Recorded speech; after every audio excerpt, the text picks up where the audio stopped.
കാർത്തിക തിരുനാൾ രാമവർമ്മ മാർത്താണ്ഡവർമ്മയുടെ പിൻഗാമിയായ തിരുവിതാംകൂർ രാജാവ്. ഏറ്റവും കൂടുതൽ കാലം തിരുവിതാംകൂർ ഭരിച്ച രാജാവ്. 1766 രണ്ടാം തൃപ്പടിദാനം നടത്തിയ തിരുവിതാംകൂർ രാജാവ്. ധർമ്മരാജ, കിഴവൻ രാജ എന്നീ പേരുകളിൽ അറിയപ്പെടുന്ന തിരുവിതാംകൂർ രാജാവ്. തലസ്ഥാനം പത്മനാഭപുരത്ത് നിന്നും തിരുവനന്തപുരത്തേക്ക് മാറ്റിയ തിരുവിതാംകൂർ രാജാവ്. 1790 ആട്ടക്കഥകൾ രചിച്ച തിരുവിതാംകൂർ രാജാവ്. ധർമ്മരാജയുടെ പ്രധാന ആട്ടക്കഥകൾ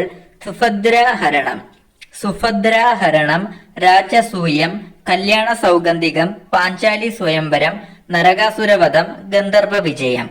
ഭരതമുനിയുടെ നാട്യശാസ്ത്രത്തെ ആധാരമാക്കി ബാലരാമ ഭാരതം എന്ന കൃതി രചിച്ച തിരുവിതാംകൂർ രാജാവ്. ധർമ്മരാജയുടെ സമകാലികനായിരുന്ന പ്രശസ്ത കവി ഉണ്ണായി വാര്യർ. ഹൈദരാലിയുടെയും ടിപ്പുവിന്റെയും മലബാർ ആക്രമണ സമയത്തെ തിരുവിതാംകൂർ രാജാവ്. മൈസൂർ പടയുടെ ആക്രമണം തടയുവാനായി മധ്യ കേരളത്തിൽ നെടുംകോട്ട പണി കഴിപ്പിച്ച രാജാവ്. തൃശൂരിൽ 1775 പണി കഴിപ്പിച്ചു.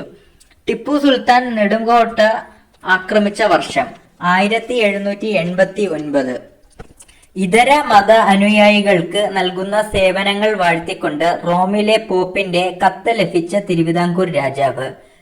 ഡച്ചുകാരിൽ നിന്നും കൊടുങ്ങല്ലൂർ കോട്ടയും പള്ളിപ്പുറം കോട്ടയും വിലയ്ക്ക് വാങ്ങിയ തിരുവിതാംകൂർ രാജാവ്. 1789 കിഴക്കേ കോട്ടയും പടിഞ്ഞാറേ കോട്ടയും പണി പൂർത്തിയാവുമ്പോഴുള്ള തിരുവിതാംകൂർ രാജാവ്. ആലങ്ങാടും പറവൂരും തിരുവിതാംകൂറിനോട് കൂട്ടിച്ചേർത്ത ഭരണാധികാരി. കർണാടക സംഗീതത്തിലെ സപ്തസ്വരങ്ങൾ കേൾപ്പിക്കുന്ന പ്രത്യേകതരം കൽത്തൂണുകളോട് കൂടിയ കുലശേഖര മണ്ഡപം പത്മനാഭ സ്വാമി ക്ഷേത്രത്തിൽ പണി കഴിപ്പിച്ച ഭരണാധികാരി. ധർമ്മരാജയുടെ പ്രശസ്തരായ മന്ത്രിമാർ അയ്യപ്പൻ മാർത്താണ്ഡപിള്ള, രാജ കേശവദാസ്.